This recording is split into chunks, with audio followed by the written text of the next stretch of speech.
chapter 7. As we've been going down through this study and we've been seeing these examples of the apostles and the disciples, and now here the deacons that have been set up within the congregation of Jerusalem, generally what we could say about our lessons, we were to describe maybe a couple words about it, and maybe boldness. We've been pointing out a lot about the boldness of these disciples of Jesus. We've been pointing out a lot about the confidence that they have, that the signs and the miracles and the wonders and the things that they have done and the things that have been done to them by God, that would build up great confidence and courage within them. But one thing that we haven't talked about and pointed out through this is enlightenment. These were enlightened people. And I'm not talking about enlightenment or being woke, such as our society today might say.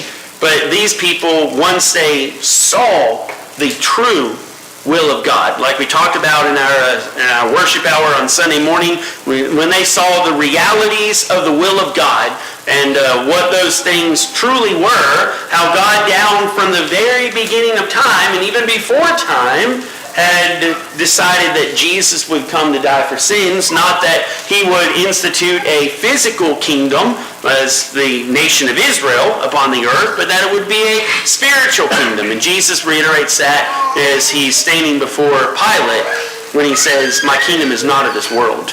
And so we see here that he starts out, like we talked about last week, at the very beginning of the story, going back to the beginning of the Israelites. Brethren and fathers, remember that polite address to them. Brothers, fathers, hear me out, or hear me. The glory of God appeared to Abraham our father when he was in Mesopotamia. So he starts at the very beginning of the Jewish history, and he says, he's taking that and showing them, we've thought about it this way for so long, but God meant it this way.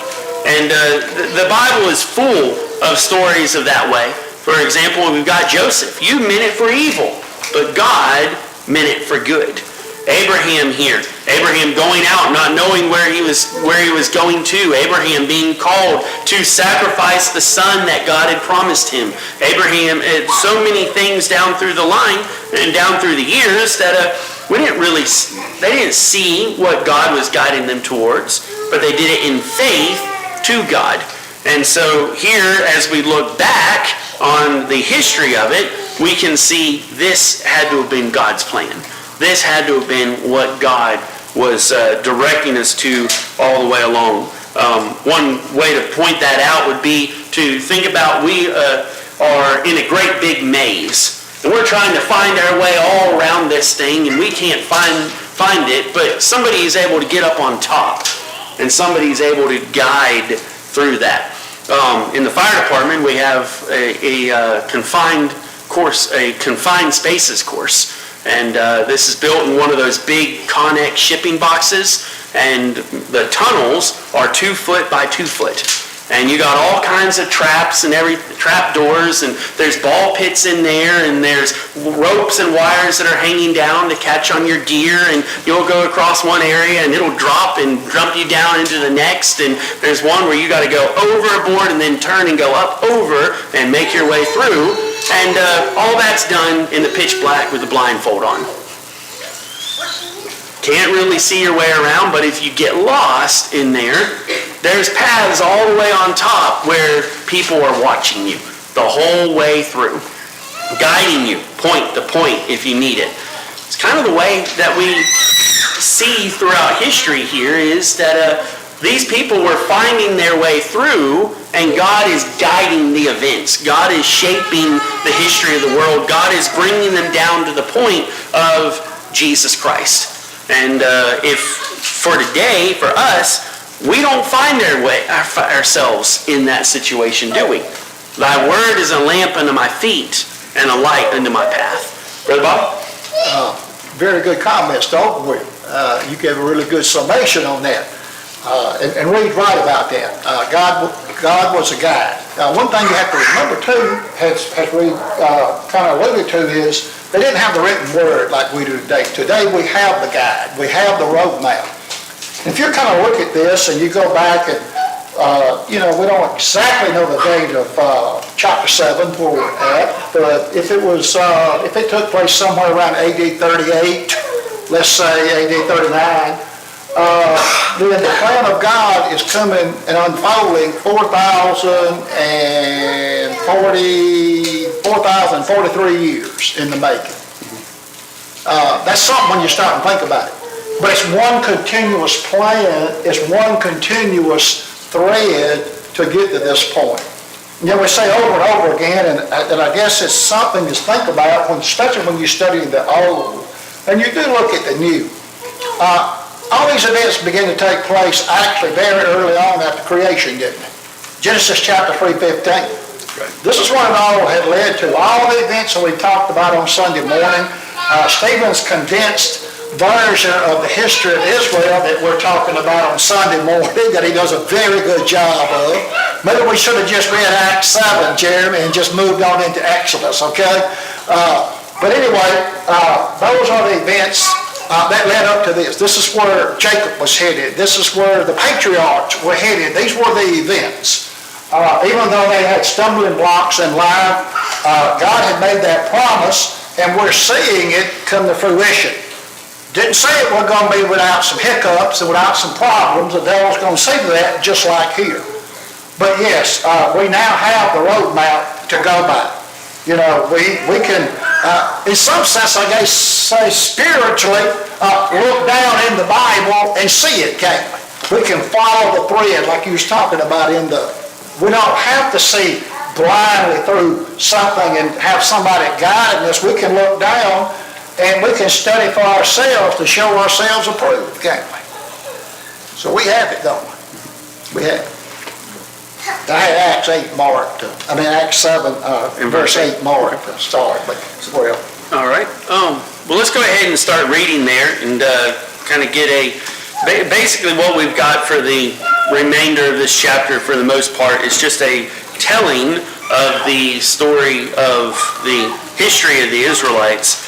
And I don't really have too much plan to go deep into detail in all these things, unless if you have any notes or anything like that, just stop me. And otherwise, let's just read down through and kind of get down to the bottom part of this, where kind of around verse 51 is really where the story comes out.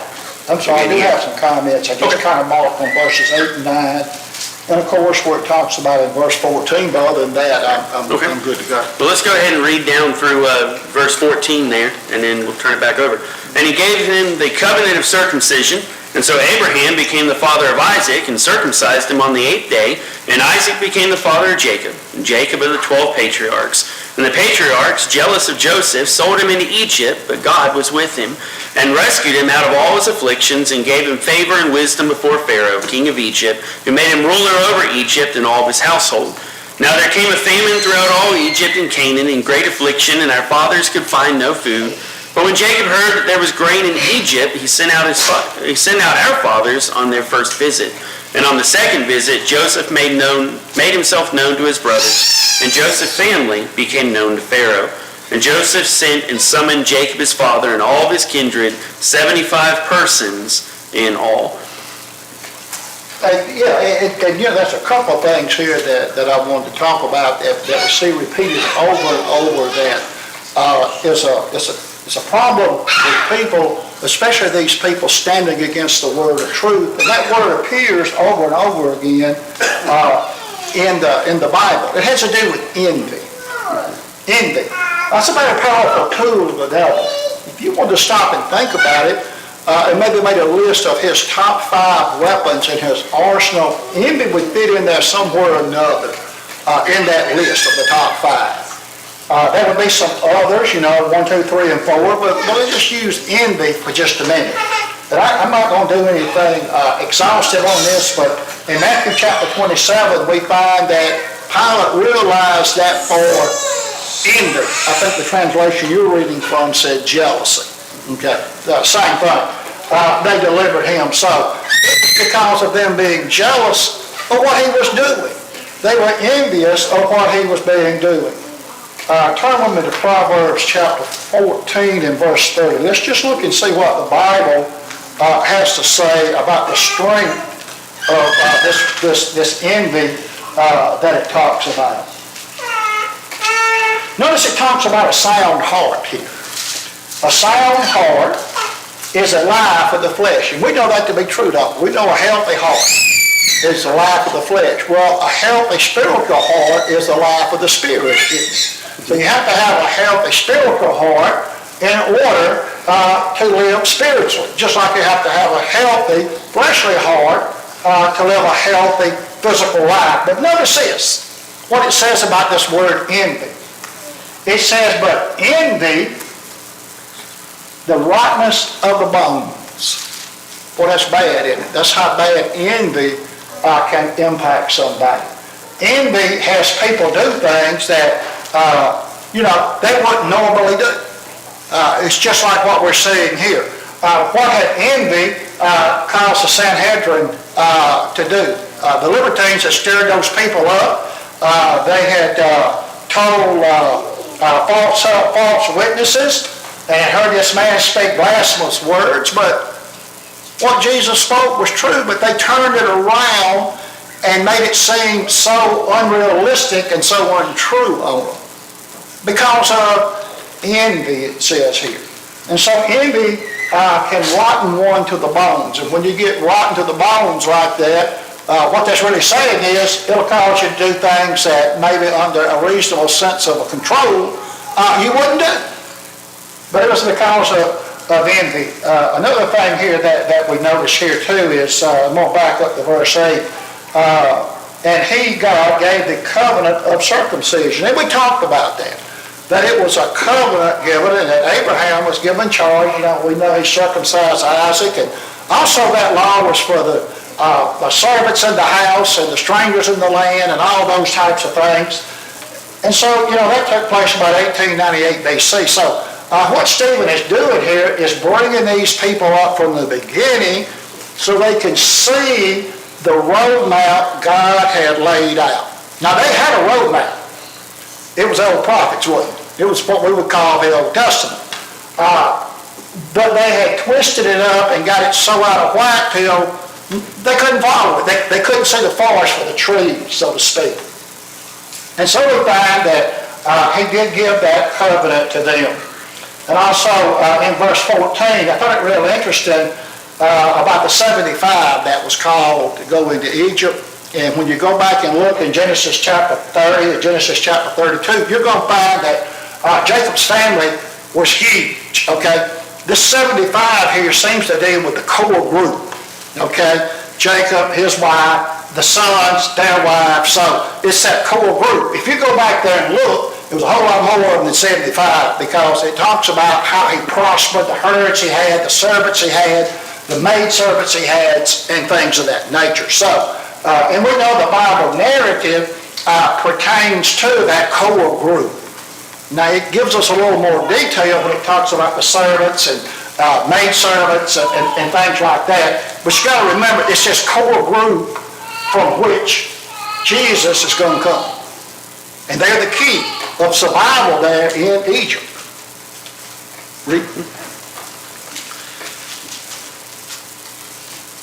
As Joseph brings all of his family down from Canaan down to Egypt during this drought and during this famine throughout the world, it really does speak to the faith that Jacob has learned down through this.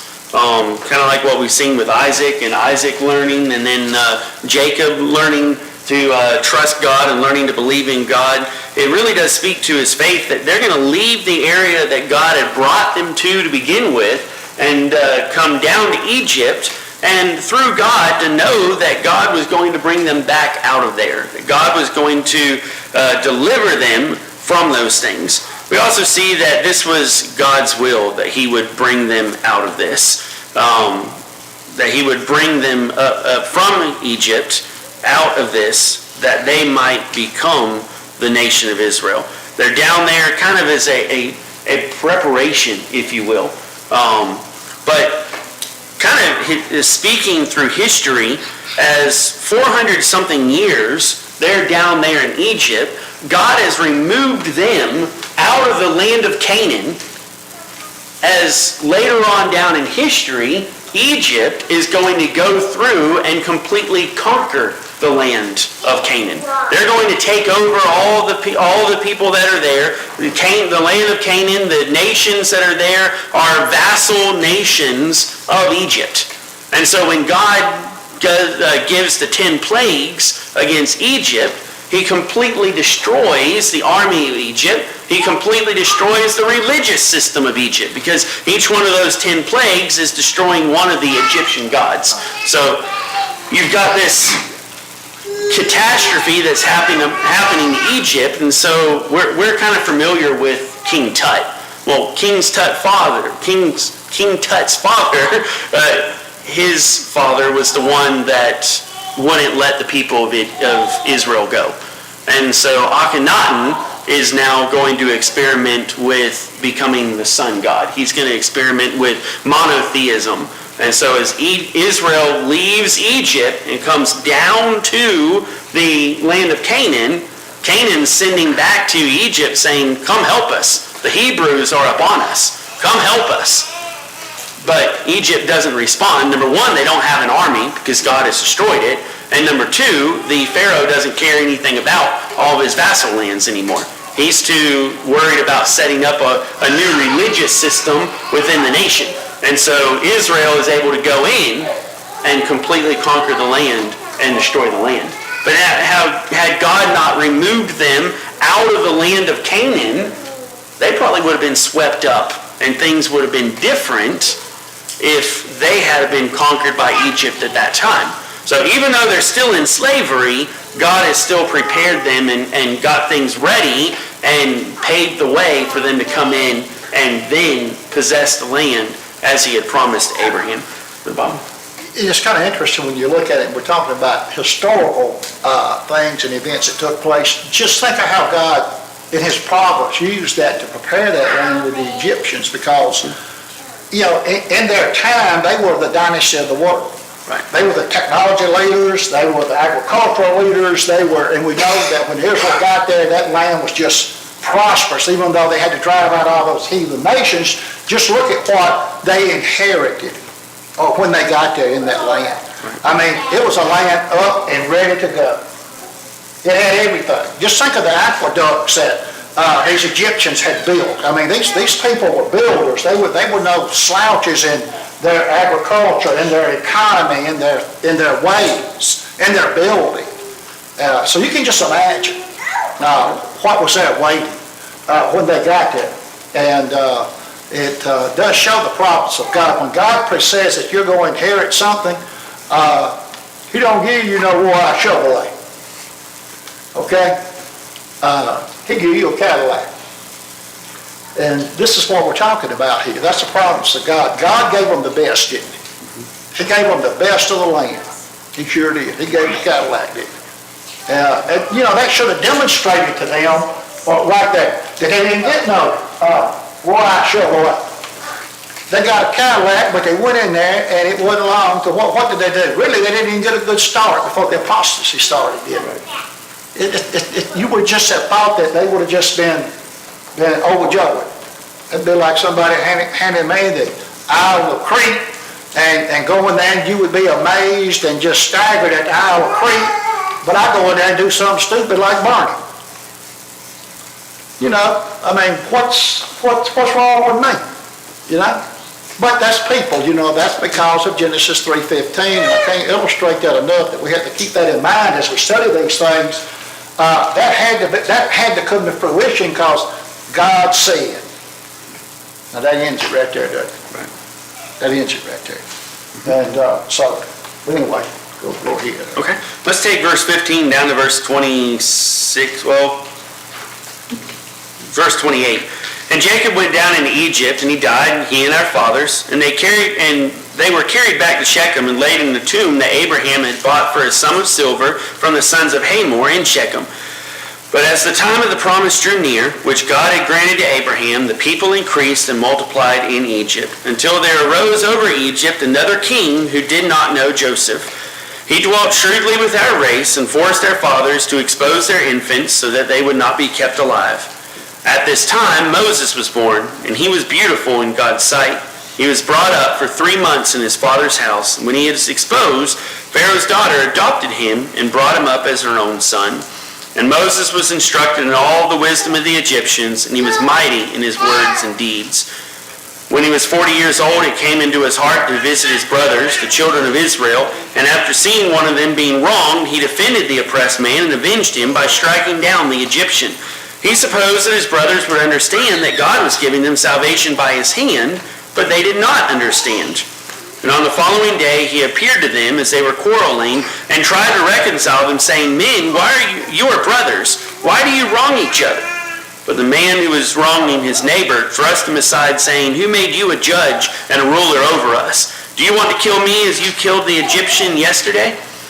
So it's interesting, verse 25. He supposed that his brothers would understand that God was giving them salvation by his hand, but they did not understand. We have a very similar passage about Jesus Christ in John chapter 1. In the beginning was the Word, and the Word was with God, and the Word was God. He was in the beginning with God. All things were made through him, and without him was not anything made that was made. In him was life, and life was the light of men. The light shines in the darkness, and the darkness has not overcome it. There was a man sent from God whose name was John. He came as a witness to bear witness about the light, that all might believe through him. He was not the light, but he came to bear witness about the light.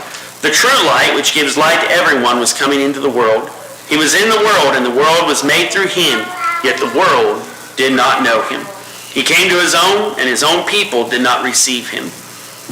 And verse 14, the Word became flesh and dwelt among us, and we have seen his glory. The glory is of the only Son from the Father, full of grace and truth. Now Moses, just as a type and shadow of Jesus Christ, Moses came as a deliverer to the people, but the people did not recognize him as a deliverer.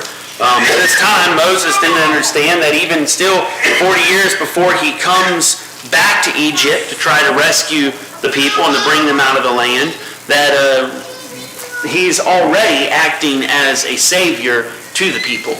And I would have thought that they would have understood that I was just trying to save them. But they did not understand. And it seems that Stephen might be putting that in here as kind of maybe a little bit of a jab to, you didn't understand either. Yeah. You didn't understand what God was doing in your midst either, that you were about to receive salvation. But yet you took the Son of God and you crucified him. It kind of seems that might be what Stephen is saying with this here, is that you didn't recognize you had a Moses among you as well. Brother Bobby? Yeah, and, when you look at that, at verse 25, that chosen instrument was Moses, is what was going to be. But because of Israel's dullness, they didn't see it. They didn't see the deliverer. They didn't see what was going on. They didn't understand what was going on. And when you come over here, you look at when Moses let them out of Egyptian bondage, it looks like the bulk of them still didn't get it. You say, how so, Bobby? Well, the Apostle Paul in 1 Corinthians chapter 10, and I just kind of circled 5 things that they had become guilty of. Now, just think of what they had seen. They had seen the plagues. They had seen the death angel pass over because of the blood on the doorpost. They had seen the Egyptian army drown in the Red Sea. They had seen Moses part that Red Sea. They had went over on dry ground and come up on the other side. But notice what the Apostle Paul says here. There's 5 things here that he identifies that they were guilty of. Notice what he says here. One of them in verse 7 is idolatry. Idolatry. They got swept up into idolatry. They got swept up into fornication in verse 8. They tempted God, verse 9. They murmured and complained in verse 10. And of course, right off the bat, verse 1 talks about ignorance. I'm going to read that. this because it drives a really important point home. Moreover, brethren, I would that I would not that ye should be ignorant, not be unskilled and unlearned in the Word of God. Notice about this verse 25 over here, it had to do with the unskilledness and unlearnedness. And like Reed said, hey guys, you don't know either. You know, it's kind of a jab. But the Apostle Paul uses that to tell us we shouldn't be like them. You know, you get the picture here that the way this is structured, what Paul was saying, don't be like those that were let out of Egyptian bondage. Don't be willingly ignorant. Now, there's a difference between a man and woman being unskilled and unlearned because they don't know. But when you know, when you have the picture painted, when you have the events, when you have the history, you've seen it. Now, that's going to put you in a willful category, okay? Paul said don't be like that, Jeremy. It kind of makes me reference back to Deuteronomy chapter 9. You kind of looked at verse 4 and then verse 6. Deuteronomy 9, verse 4. Speak not thou in thine heart after the Lord thy God hath cast them out before thee, saying, for my righteousness the Lord hath brought me to possess this land, but for the wickedness of these nations the Lord hath driven them out before thee. And then verse 5 is not out of thy righteousness, or for the uprightness of thine heart dost thou go to possess their land. But for the wickedness of these nations, the Lord thy God doth drive them out before thee, that they may perform the word which the Lord sware unto thy fathers, Abraham, Isaac, and Jacob. And then again he reiterates 6. Understand therefore the Lord thy God giveth thee not this good land to possess it for thy righteousness, for thou art a stiff-necked people. I mean, that pretty much sums it up, doesn't it? I mean, pretty much. And you know, but still, they walked in what? Spiritual blindness, didn't they? Notice what he says here, Reed, then I'm going to read this, and I know it's about time to stop it. Moreover, brethren, I would not that ye should be ignorant, how that our fathers were under the cloud and passed through the sea, were all baptized unto Moses in the cloud and the sea. And did eat the same spiritual meat, and did drink the same spiritual drink, for they drank of that spiritual rock that followed them, and that rock was Christ. You know what that's saying right here? When it refers to the children of Israel as a church in the wilderness, this is what he's talking about. Who was present with them? Who was the rock protecting them? Who was their salvation? Jesus. And yet, God was not pleased with them. Now these things were an example to the intent we should not lust after evil things as they also lusted. Neither ye be idolaters, as some of them are, neither let us commit fornication, as some of them committed, neither let us tempt Christ, as some of them also tempted. And neither murmur ye, as some of them also murmured. Now all these things happen unto them for examples that are written for our admonition, upon whom the ends of the world are come. Wherefore, and this is a warning here. Let him that thinketh he standeth take heed lest he fall. So we've got to be aware of these things, haven't we? These are the influence that the devil uses to get us to fall, just like he did Israel. We can become spiritually blind if we're not careful. And so he's writing this to remind them, listen, this is events taking place. This is a warning to you from Hebrew history, is what he's saying. We said here that they didn't realize that they had a Moses among them when Jesus was here upon this earth. Their eyes were not opened.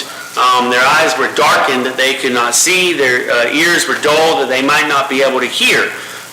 Their understanding was darkened that they could not see what God was doing among them. And we don't want that to be the case for us. As we said, we're not blindly wandering around trying to figure out where to go and trying to figure out our path. We have it right before us. We have the will of God there written for us. We've got the roadmap. We have everything we need to make it to heaven. Was it Thomas that asked Jesus, Lord, show us the way to where you are? In John chapter 14, was it Thomas? I think that's who. I don't remember. Anyway, one of the apostles asked, Lord, show us the way to where you are. And he says, I go to prepare a place for you. And Jesus tells him, if you've seen me, you know the way. I am the way. And John 14:5. okay, thank you. Who is that? Thomas. Okay, thank you. John 14:5. It is Thomas. All right. So we know the way. We have it paved out before us. We sometimes sing the song Footprints or Footsteps of Jesus. Or we need to walk in those things. I've chosen song number 65 to sing as our song of encouragement.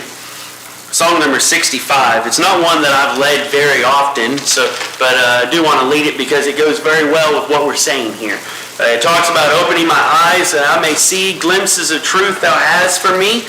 And then open my ears that I may hear the word of thy truth thou sendest clear. Open my mouth and let me bear gladly the warm truth everywhere. See, not only do we have a guide, but as Christians, we also have the responsibility to be guides ourselves. We're not guiding those that are in the light. We're guiding others that are outside the light to the light. We're supposed to shine out to those that are around us that they may see. So Jesus says in the Sermon on the Mount in Matthew chapter 5, to let thy light shine before men that they may see your good works and glorify your Father which is in heaven. So open my eyes that I may see. Let us have our eyes and our ears opened to the will of God. Let us stand and sing. Open my eyes.